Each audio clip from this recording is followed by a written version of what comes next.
Yes जी। Brother मगर का यह प्रश्न है कि जैसे यीशु का बैप्टिज्म एंड खतना हुआ था, तो क्या आज की सदी की कलीसिया को, आज के चर्च को, क्या वो सारी चीज़ें फॉलो करना ज़रूरी है?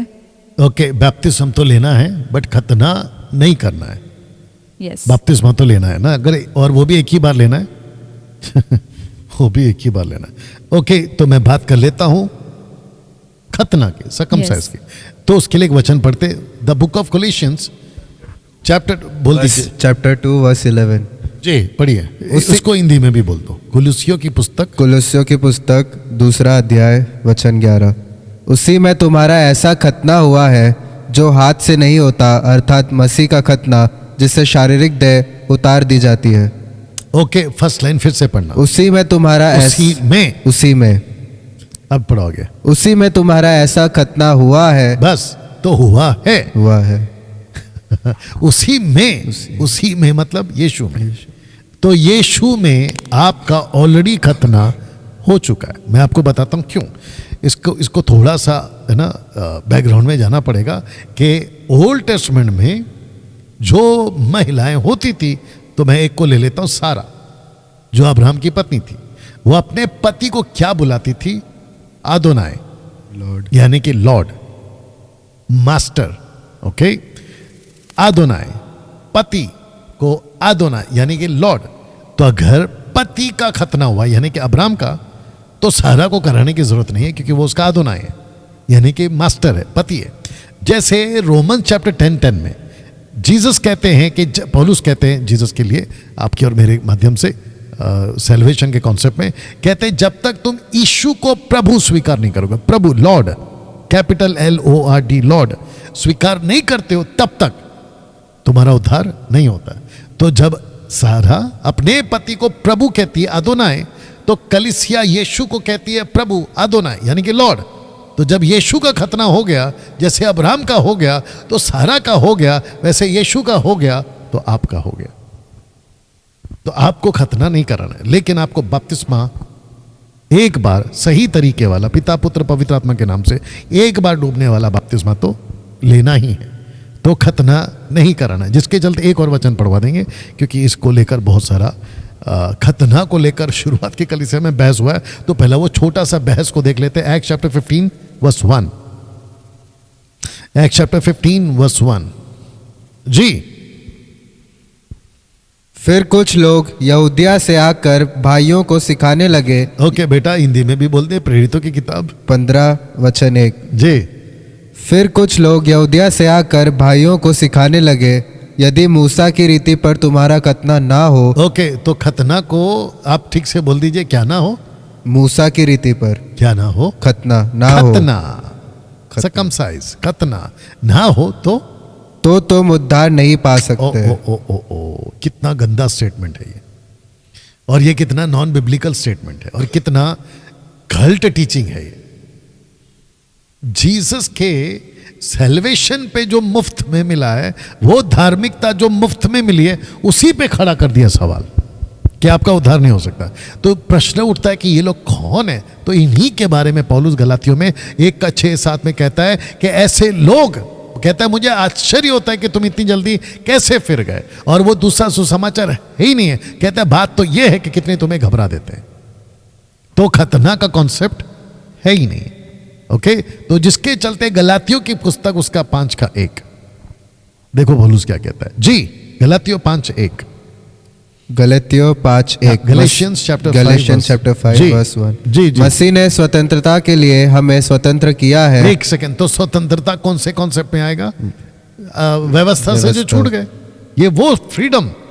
हाँ, आगे, इसी में स्थिर रहो, इसी में स्थिर रहो, और दासत्व के जुए में ये फिर दासत्व क्या है? व्यवस्था। ओके, दासत्व के जुए में फिर से ना जुतो। ओके, देखो मैं पौलुस तुमसे कहता हूं कि यदि खतना कराओगे, खतना, प्रोनाउंसिएशन ठीक रखना बेटा, खतना अगर कराओगे तो मसीह से तुम्हें कुछ लाभ ना होगा। क्यों लाभ नहीं होगा? क्योंकि जो मसीह ने सैल्वेशन दिया है, उसकी जो कीमत चुकाई, उसका फायदा तुमको नहीं होगा, क्योंकि तुमने खतना खुद करा लिया, खुद की धार्मिकता ले ली। तो सैल्वेशन को तो भूल जाओ। तो मैं ऐसा बोल सकता हूं, 15 में आपने क्या पढ़ा था कि जो खतना नहीं कराएगा उसका उसका उद्धार उद्धार नहीं होगा। मैं ऐसा कह देता हूं उसको कि जो खतना कराएगा उसने उद्धार भूल जाना है कि नहीं होगा उसका। आगे पढ़िए। फिर भी मैं हर एक खतना, वो मस हाँ अच्छा ठीक है, 5 पढ़ो, 5 पढ़ो, उसी का 5। क्योंकि आत्मा के कारण हम विश्वास से आशा की, वो पार्ट चाहिए मेरे को, वो अनुग्रह से गिर गया है वो अलग चाहिए, और मसीह से अलग हो गया। बस 4 है क्या? देखो तुम जो व्यवस्था के द्वारा धर्मी, स्क्रिप्चर वर्स बोल दो। वर्स 4, वेरी नाइस, बोल दीजिए। तुम जो व्यवस्था के द्वारा धर्मी ठहरना चाहते हो मसीह से अलग, एक सेकंड, मसीह से अलग और अनुग्रह से गिर गए हो। ये देखिए, बस बेटा थैंक यू, दे दो। मसीह से अलग और अनुग्रह से गिर गए, इसका मतलब है कि आप वो अनुग्रह का जो जीवन है उससे आप हट गए। इसलिए मैं वापस कहता हूं कि कई पास्टर्स लोग आज भी, कुछ ग्रुप्स है आज भी जो खतना के फेवर में है, बहुत गलत बात है वो। मैं नहीं कह रहा हूं, स्क्रिप्चर कह रही है, पौलुस कह रहा है। अगर आज पौलुस को लाएंगे तो वो तो खूब डंडे मारेगा। आपको पता है पौलुस ने ऐसों को क्या कहा है? फिलिपियंस चैप्टर 3 वर्स 2 में मत पढ़ो, कहता है इन कुत्तों से चौकस रहो। कुत्तों से, कैन यू बिलीव? ऐसे लोगों को उसने कुत्ते बोला है। ऐसे लोगों को कुत्ते बोला है। आपको पता है गलातियों 3:1 में क्या लिखा है? दे दो बेटा वापस से, गलातियों 3:1 निकाल के रखो तब तक। गलेशियंस चैप्टर 3 वर्स 3, देखिए मैं क्या करूं, बीच बीच में आ जाता है। गलेशियंस चैप्टर 3 को एक काम करो, 1 से पढ़ लो, 1 से पढ़ लो। हे निर्बुद्धि गलतियों, 1 मिनट वापस पढ़ो। हे निर्बुद्धि, अभी आपके पास में उसमें इंग्लिश है, पढ़ो, उसका इंग्लिश है, पढ़ो। ओ फुलिश, 1 सेकंड, क्या बोला? ओ फुलिश, फुलिश। 1 सेकंड, फुलिश का हिंदी शब्द क्या है? निर्बुद्धि, मूर्ख। मूर्ख, मूर्ख। अब बताइए डैनियल राज, आपने मूर्ख कहा है, आप नरक जाओगे, तो फिर आपके हिसाब से पौलुस भी नरक जा रहा है। और आपको पता है जीसस ने मैथ्यू चैप्टर 23 में कितनी बार शास्त्री फरीसियों को मूर्ख बोला है? तो क्या तुम जीसस को भी नरक भेजोगे? ए पागलों, सबसे पहला ये पता लगाओ कि मूर्ख जो मैथ्यू में बोला है ना, कि जो अपने भाई को मूर्ख कहेगा, वो कॉन्सेप्ट अलग है, वो इंडिविजुअल है। लेकिन जब यहां टीचिंग की बात आती, जो यूनिवर्सल है, जो ऐसे लोग हैं जो वाकई में मूर्खता का काम करते हैं, उनको मूर्ख नहीं बोलेंगे तो और क्या बोलेंगे? और मूर्ख का मतलब क्या है? फुलिश, जो नहीं समझ, अक्ल की बात नहीं करता है, जो बुद्धि की बात नहीं करता है, ऐसे लोगों को मूर्ख बोला गया। नहीं, आगे चाहिए अपने को, आगे पढ़ो। किसने तुम्हें मोह लिया है? 1 मिनट, किसने तुम्हें मोह लिया है? तुम्हारी तो मानो आंखों के सामने यीशु मसीह क्रूस पर, की शास्त्री फरीसी की जूश की बात हो रही है कि तुम्हारी आंखों के सामने क्रूस पर दिखाया गया, मसीह क्रूस पर गया या दिखाया गया। मैं तुमसे केवल यह जानना चाहता हूँ कि तुमने आत्मा को क्या व्यवस्था के कामों से, 1 सेकंड, व्यवस्था आ गई? यस। आत्मा आ गई? यस। कौन सी आत्मा आ गई? पवित्र आत्मा आ गई। पवित्र आत्मा क्यों आ गई? क्योंकि गलातियों की हेजेकिएल की पुस्तक में 36 के 26 में क्या लिखा है? मैं तुमको नया मन दूंगा, मैं तुमको नया हृदय दूंगा, तुम्हारे अंदर अपनी आत्मा डालूंगा। ये वो आत्मा है। तो व्यवस्था के आधार पर मिला है कि अनुग्रह के आधार पर मिला है? व्यवस्था के आधार पर नहीं मिला, अनुग्रह के आधार पर मिला है। खतना के बेस पे मिला कि बिना खतना के बेस पे? बिना खतना के बेस पे मिला। लेकिन आप लोग क्या कर रहे हो, ये लोग क्या कर रहे हैं? तब जाकर वचन 3 पढ़ो। क्या तुम ऐसे निर्बुद्धि हो? गजब, वापस निर्बुद्धि आ गया। हाँ, कि आत्मा की रीति पर, ठीक से पढ़ ले, वापस पढ़ ले।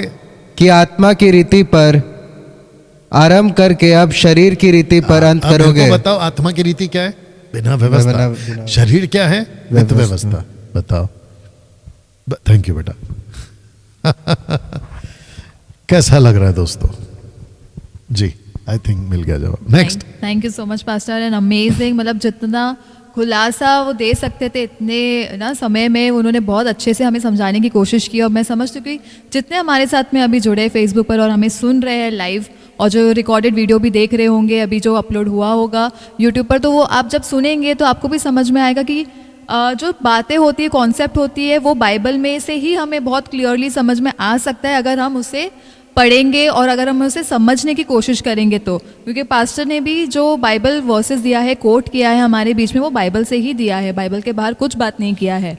तो अगर आप भी वैसे समझने की कोशिश करेंगे और अगर आप ना अभी वीडियो देख रहे हैं और आप भी बाइबल पढ़ेंगे जैसे पास्टर ने समझाया, उसको आप फिर स्टडी करें और समझे, तो आपको भी पता चलेगा कि ये सारी चीज़ें बाइबल में ही लिखी है, बहुत ही साफ और बहुत ही एकदम क्लियर हमारे बीच में रखा गया है, जिसको हम कॉम्प्लिकेटेड कर देते हैं। राइट। तो आपको ये समझना बहुत ज़रूरी है और आपको ऐसे प्रेरित जैसे हमने पढ़ा और पास्टर ने भी बताया है कि आपको परखना बहुत ज़रूरी है, कि आपको ऐसे ना बहका ना दे, फुसला ना दे, लेकिन आप जब बाइबल पढ़ोगे और आप खुद का स्टडी करोगे और आपकी समझ जब आप परमेश्वर से मांगोगे, बुद्धि मांगोगे और आप पढ़ोगे, तो आपको भी समझ में आएगा, जैसे पास्टर हमारे बीच में समझाने की कोशिश कर रहे हैं। ओके, मैं चाहता हूं कि आपको मैं रोक दूं, एक क्लास ले लेना, हाँ। क्योंकि 9 बज जाएगा हमारा जो टाइम है उसके हिसाब से। बट मैं जब फेसबुक पे देख रहा था कमेंट्स को, तो राजकुमार राजाक प्रिंस जॉब या जोब, जो भी आपका नाम है, राजकुमार राजाक प्रिंस, ब्रदर डैनियल, मैंने मार्च में अपने प्रश्नों को भेजा था जो ड्रीम्स के संदर्भ में है, जो मैंने देखा है, संभव हो तो मेरे प्रश्न का शामिल करें, मेरे प्रश्न को शामिल, जो भी है ये मेरी फिर से अपने प्रश्नों को भेजो। तो मैं चाहता हूं कि राजकुमार जी आप प्रश्नों को फिर भेजिए, क्योंकि हमारे पास में अब वो क्योंकि मैं आपको बताता हूं होता क्या है, जब हम सर्च करते हैं तो कुछ एक आधा छूट जाता है, तो आप बोल दीजिए। नहीं, हमारे पास प्रश्न बहुत पहुंचे हैं, लेकिन वो अगर हम लेते हैं एक एपिसोड में कवर करने के लिए, तो कुछ कुछ ऐसा होता है कि वो नेक्स्ट एपिसोड के लिए होता है। तो बेशक आपने भेजा होगा हमारे पास में, लेकिन जो उससे पहले के प्रश्न थे वो हम कोशिश कर रहे हैं कि वो पहले हम उसका उत्तर दे दे, उसके बाद में जैसे है वो कंटिन्यू करेंगे। मार्च का क्वेश्चन है भाई, ले ले वापस भेज दीजिए, आपका क्वेश्चन मार्च वाला है ना? ब्रदर आप भेजिए, हम जरूर आपके नेक्स्ट एपिसोड में, जो एपिसोड नंबर 5 होगा उसमें हम, एपिसोड नंबर 6 होगा उसमें हम लेंगे। जी चलिए, लास्ट क्वेश्चन। हाँ, यस, ओके।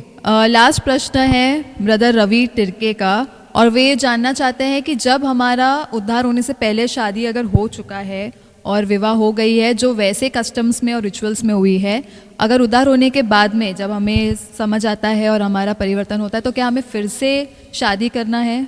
नहीं करना है शादी एक बार होती है ना आपकी, वो चाहे आपने क्या कहते हैं मुस्लिम समाज में की हो, अविश्वासी की दशा में की हो, हिंदू में की हो, मंदिर में की हो, सिख के कॉन्सेप्ट में की हो, पारसी के कॉन्सेप्ट में की हो, और क्या है जैन के कॉन्सेप्ट में की हो, जैन लोग शादी करते हैं पता नहीं, उसमें की हो, या आपने जुडाइज़म में की हो, मदद कर दो, किसी भी रिलीजन्स में की हो, आपकी अगर शादी हो गई है बाकायदा, वहाँ पे उस किसी भी तरीके से या प्रथा से या कस्टम से या सिस्टम से आपको फिर मसीह बनने के बाद, यीशु को अपनाने के बाद आपको वापस से शादी नहीं करनी है भाई, आपकी हो चुकी है ऑलरेडी, वो चाहे कैसी भी हुई हो उसको ले लीजिएगा, ठीक है ना, मतलब उसको पति पत्नी जो भी है लाइएगा, लेकिन वापस से रीमैरिज वाला कॉन्सेप्ट पौलुस ने तो नहीं डाला है, और यही वजह है। और बुद्धि भी कहती है, आप लोग कॉमन सेंस है ना, जब हो चुकी है तो वापस क्यों करोगे, राइट ऐसा है। और सोच के देखिए, अगर 80 साल का बुढ़ा बुढ़ी